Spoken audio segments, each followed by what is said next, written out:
then you find new lines of business, you find new ways to raise revenue. And that's what our state governors should be doing. When they talk about Washington spending, they really mean D.C. I want to thank all of you for coming because, you know, you are the heart and soul of the grassroots activists. You're the ones who write the letters to the editor, you go to the meetings, you go to the rallies, you're the ones who talk to your neighbors about free market principles. Now, Americans for Prosperity is committed to educating everyone about a limited government and free market principles. I love that. Thank you for holding that there. That's Thank you, Nancy. Well, I am from Washington, D.C. I'm from D.C. and I'm here to help. That never quite gets the line of applause I really want. But how about this? We're from D.C., but I'm not with the government and I'm not using your tax dollars. How about that? Well, thank you all for coming out. You know what's at stake right now, specifically on this debt limit issue.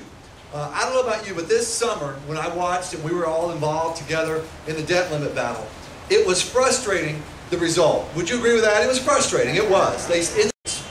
Over the next 10 years, Al Gore's in the parking lot right now, angry about it. No, we'll talk about Al Gore in a minute. We'll talk about Al Gore in a minute.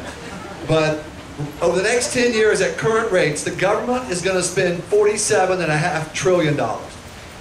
So when you take $1.5 trillion out over 10, if they do that, against $47.5 trillion still being spent, not exactly draconian, is it not? No, it's not.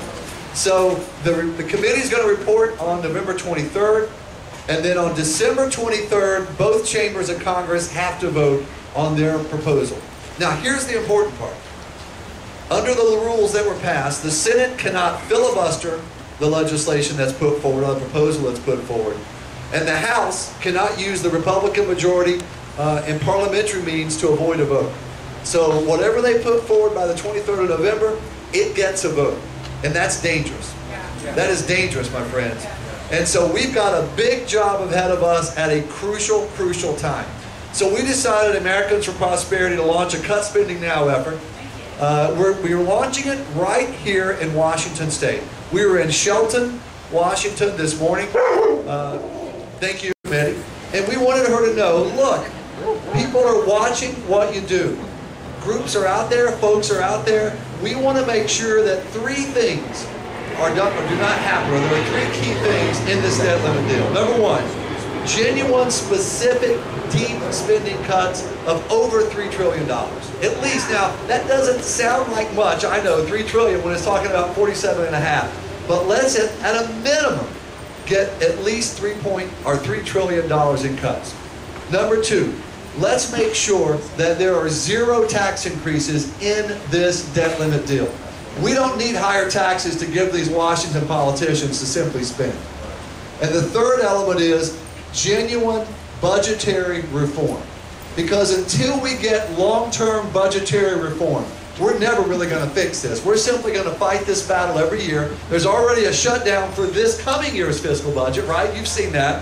The coming fiscal year was supposed to start October 1. I know you're shocked to hear this, but Congress couldn't get that spending cannot be above 18 or 19% of gross domestic product, GDP. A good hard budget cap. So those are the three principles we have. Now look, can we do that? I don't know. We've become, according to the president, a soft people, right? You heard that. You heard what the president called you and called all of us on Friday onto a TV station in Florida. He said, in all of his infinite wisdom, look, we know the American people have just gone soft, and they're not really competitive enough anymore. Think of the irony of that. The nanny-in-chief in Washington, D.C. has told the American people for 3 years, time and again, hey, when it comes to your health care, you're not smart enough to handle that. It's too tough for you. The government will take over your health care.